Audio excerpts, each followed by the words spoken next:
नमस्कार मंडळी, तर आज आपण पाहणार आहोत पनीर रोल। रोज रोज चपाती भाकरी खाऊन कंटाळा येतो, तर एक दिवशी असं नाश्ता करायचा। खूपच भारी लागतं, चवीला अप्रतिम।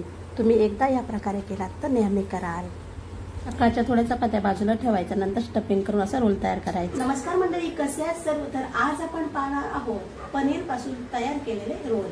आणि हे नाश्त्याला करायचे संध्याकाळच्या वेळी खूप छान लागतात, किंवा सकाळच्या वेळी केलात तरी चालेल।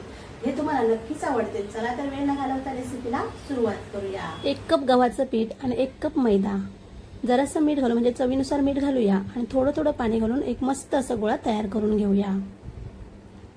आपल्याला थोडं थोडं पाणी घालूनच मस्त असं पीठ मळायचं आहे। मंडळी, रेसिपी एकदम सोपी आहे आणि झटपट होणारी आहे। रोज रोज तेच नाश्ता खाऊन कंटाळा आला असेल तर एक दिवशी हे नाश्ता ट्राय करा। तर पीठ इथे मळून झालेलं आहे, जरासं तेल लावून 10 ते 15 मिनिटं ठेवून देऊया झाकण लावून। गॅसवर एका पॅन मध्ये फक्त 1 चमचा तेल घ्यायचं आहे। तेल चांगलं गरम झाल्यावर यामध्ये 2 उभे कट केलेले कांदे ऍड करायचे आहेत।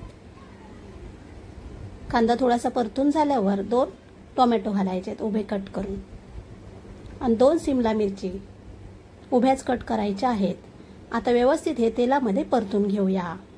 जरासं मीठ घालूया चवीनुसार। 4 ते 5 मिनिटं लो टू मीडियम फ्लेमवर परतून घेऊन 2 मिनिटं लो फ्लेमवर झाकण लावून ठेवूया। त्यानंतर यामध्ये पाव चमचा हळद, होममेड मसाला लाल मिरची पावडर 1 चमचा आणि धने जिरे पावडर अर्धा चमचा। आता व्यवस्थित मिक्स करून घेऊया आणि मॅगी मसाला सुद्धा अर्धा चमचा घालायचा आहे। मॅगी मसाला ऑप्शनल आहे, पण आवडत मसाल्यामुळे चवीला अप्रतिम लागतात। आता आपल्याला पनीर ऍड करायचं आहे। त्यानंतर यामध्ये 1 ते 2 चमचे दही भेटून घालायचं आहे। दही ऍड करताना गॅसची फ्लेम लो ठेवायची आहे। त्यानंतर हे व्यवस्थित मिक्स करून घेऊया आणि 2 मिनिटं लो फ्लेमवर ठेवून देऊया।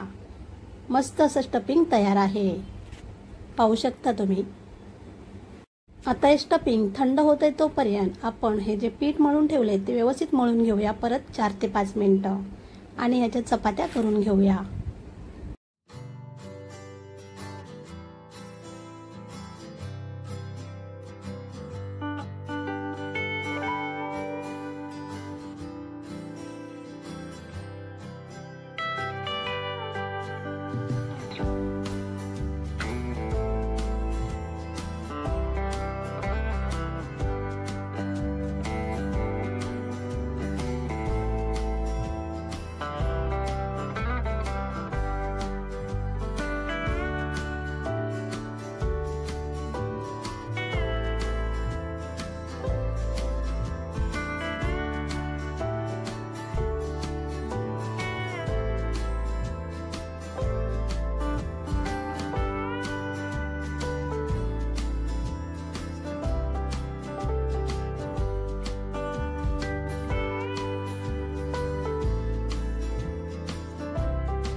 मंडळी, सर्व चपात्या करून झालेल्या आहेत। आता आपण यामध्ये स्टफिंग भरूया। आता थोडं थोडं स्टफिंग भरून याचा रोल तयार करायचा आहे। असाच गरम गरम खायला घ्यायचा किंवा टोमॅटो सॉस बरोबर खाल्लात तरी चालेल। ही रेसिपी एकदा नक्की करून पहा, तुम्हाला आणि तुमच्या मुलांना नक्कीच आवडेल। आवडली असेल तर लाईक करा, शेअर करा। चॅनल नवीन असाल तर सबस्क्राईब करून बाजूला बेल आयकॉन क्लिक करा। धन्यवाद।